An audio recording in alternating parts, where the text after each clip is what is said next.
사무엘하 7장 22절로 29절 말씀 함께 봉독합니다. 그런즉 주 여호와여, 이러므로 주는 위대하시니 이는 우리 귀로 들은 대로는 주와 같은 이가 없고 주 외에는 신이 없음이니이다. 땅의 어느 나라 한 나라가 주의 백성 이스라엘과 같으리이까. 하나님이 가서 구속하사 자기 백성으로 삼아 주의 명성을 내시며 그들을 위하여 큰 일을, 주의 땅을 위하여 두려운 일을 애국과 많은 사람들과 그의 신들에게서 구속하신 백성 앞에서 행하셨사오며, 주께서 주의 백성 이스라엘을 세우사 영원히 주의 백성으로 삼으셨사오니 여호와여, 주께서 그들의 하나님이 되셨나이다. 여호와 하나님이여, 이제 주의 종과 종의 집에 대하여 말씀하신 것을 영원히 세우셨사오며 말씀하신 대로 행하사 사람이 영원히 주의 이름을 크게 높여 이르기를 만군의 여호와는 이스라엘의 하나님이라 하게 하옵시며 주의 종 다윗의 집이 주 앞에 견고하게 하옵소서. 만군의 여호와 이스라엘의 하나님이여, 주의 종의 귀를 여시고 이르시기를 내가 너를 위하여 집을 세우리라 하셨으므로 주의 종이 이 기도로 주께 간구할 마음이 생겼나이다. 주 여호와여, 오직 주는 하나님이시며 주의 말씀들이 참되시니이다. 주께서 이 좋은 것을 주의 종에게 말씀하셨사오니 이제 청하건대 종의 집에 복을 주사 주 앞에 영원히 있게 하옵소서. 주 여호와께서 말씀하셨사오니 종의 집이 영원히 복을 받게 하옵소서 하니라. 아멘. 다윗은 사실은 그의 생전에 하나님의 집 성전 건축하는 것이 소원이었습니다. 꿈이었습니다. 그런데 하나님께서 다윗에게는 성전 건축을 허락하지 않으셨어요. 보통 이제 이렇게 되면 우리 상황으로 이렇게 생각해 보면 내가 이렇게 소망하고 내가 꿈꾸고 내가 평생에 하고 싶었던 것, 그런데 하나님이 너 아니야. 너는 손에 너무 피를 많이 묻혀서 너는 나의 거룩한 전 할 수 없어. 너 아들이 할 거야. 이렇게 이야기하시면 막 하나님의 뜻에 대해서 내가 하나님 내 집 짓겠다는 것도 아니고 하나님 집 짓겠다는데 왜 하나님께서 막으시냐고 하면서 하나님께 불평불만을 터뜨린다든지, 뭐 하나님 막으셔도 할 수 없어요. 저는 할 거예요 하고 자기 고집을 이렇게 밀어붙인다든지, 보통 사람 같으면 뭐 신앙이 있든 없든 이렇게 하는 것, 그러니까 얼만큼 자기 주장이 강하고 얼만큼 자기 뜻이 강한지 몰라요. 사람마다 다 뭐 아무리 속이 없는 사람이 자기 뜻을 관철하려고 하는 그런 마음들이 사람마다 있다라는 거예요. 근데 다윗은 좀 달랐다라는 거예요. 다윗은 아무리 자기가 그렇게 소망하고 자기 평생의 과업으로 삼고 이렇게 했다가도 하나님이 너 안 돼 라고 말씀하시니까 그것에 대해서 불평을 하다거나 그것에 대해서 자기 뜻을 관철하려고 막 하나님 앞에 뭐 금식하고 사생걸단하고 이렇게 하나님 앞에 나간다던가 이러지 않는 그런 모습을 보게 됩니다. 그 다윗이 어떻게 보면 철저하게 이렇게 하나님의 주권을 인정하고 순복하는 그런 모습을 보는데, 그렇게 다윗이 그렇게 할 수 있었던 근본 마음, 그건 뭐냐면 그는 하나님의 은혜에 감사하고 감격하고 있다라는 것.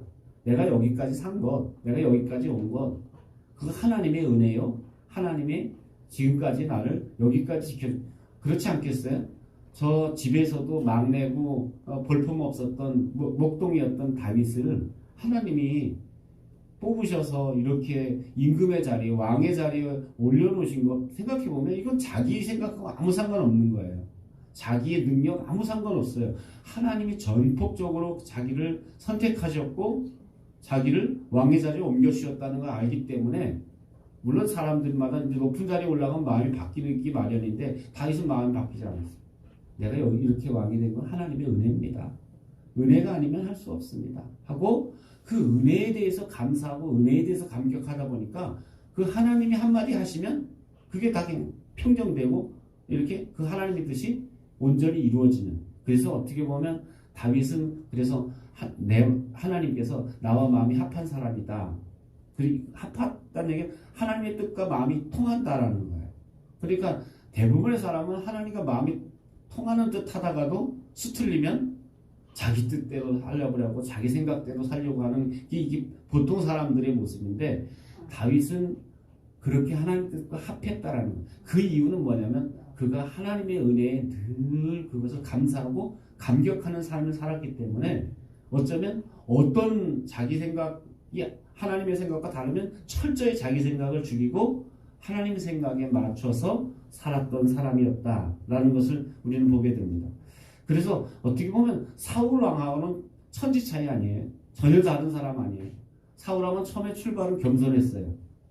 그런데 나중에 왕이 되고 임금이 됐다 보니까 자기 자리를 지키는데 급급했고 자기 기념비를 세우는데 급급했어요. 그래서 하나님이 하지 말라, 그거 너 일이 아니야 라고 이렇게 말리는데도 불구하고 고집을 피우고, 그리고 끝까지 하나님이 하지 말라는 일을 끝까지 하다가 결국 어떻게 됐어요?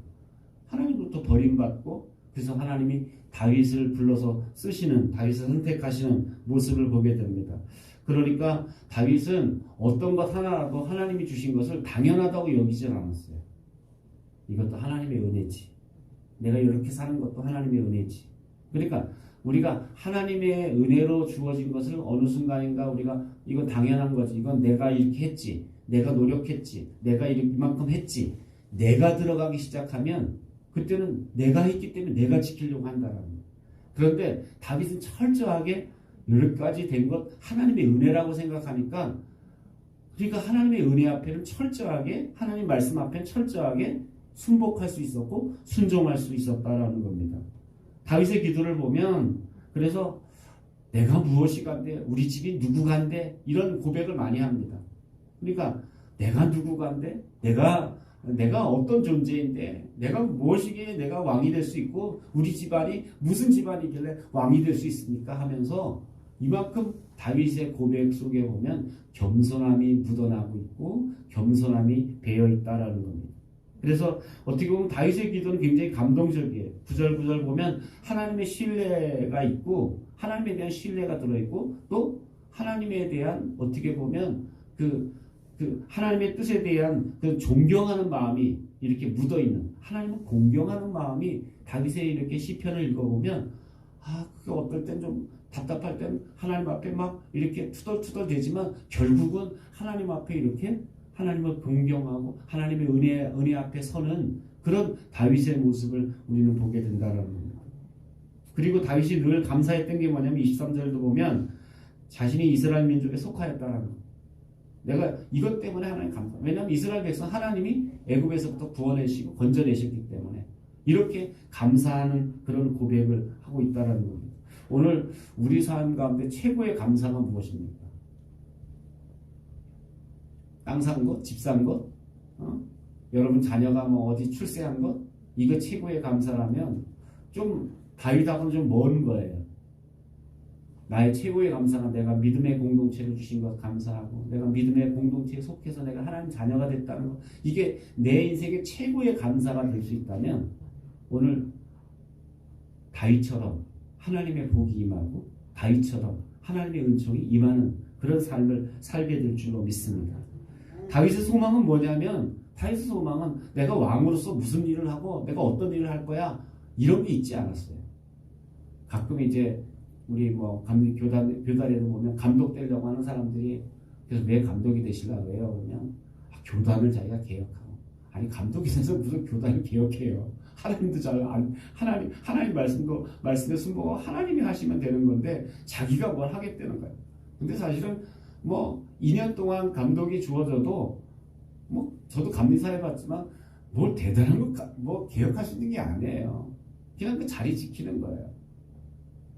근데 사실은 뭐 개혁이라는 그 감리교를 개혁한다라는 그 뒤에 숨어 있는 게 뭐냐면 자기 탐욕이 숨어 있는 거죠. 내가 높은 자리에 올라가고 싶고, 내가 이렇게 그 자리를 지키고 싶고, 이런 게 사실 숨어 있다라는 거예요.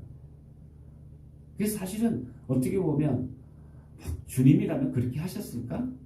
주님이라면 그렇게 감동 나오려고 서로 막 그렇게 치열하게 그렇게 했을까? 생각해 보면 주님이라면 당연히 안 했을 거예요.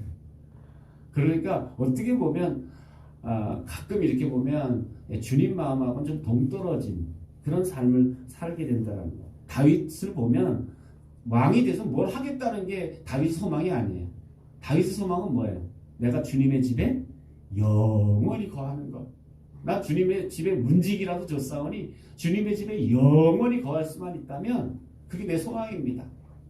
내가 왕이 돼서요 이 나라를 이렇게 변화시키고요 저렇게 하고요 내가 뭐 여성교 회장이 되고요 내가 남성교 회장이 되고 내가 장로가 돼서요 교회를 뭐 개혁 그거 어줍지 않게 그런 소망이 아니라 내가 주님의 집에 영원히 거하는 것. 이게 다윗의 소망이었어요. 그러다 보니까 이런 만약에 오늘 우리의 소망도 다윗과 같은 이런 소망을 품고 산다면 오늘 다윗에게 주셨던 축복이 오늘 여러분과 여러분 가정 가운데 임할 줄로 믿습니다. 오늘 내가 믿음의 백성이 된 것 감사하고 또 한 가지는 내가 하나님과 영원히 함께 살고 싶은 그 소망이 이 땅에서의 어떤 소망이 아니라 하나님과 영원히 함께 살고픈 그 소망이 여러분 속에 충만하게 되기를 주의 이름으로 축원합니다. 기도하겠습니다. 이 시간 함께 기도할 때 나의 삶이 하나님의 자녀가 된 것은 내가 최고의 감사의 조건으로 여기고 또 내가 하나님과 영원히 사는 것 이런 소망을 품고 사는 우리가 되게 해달라고 기도하고 여러분의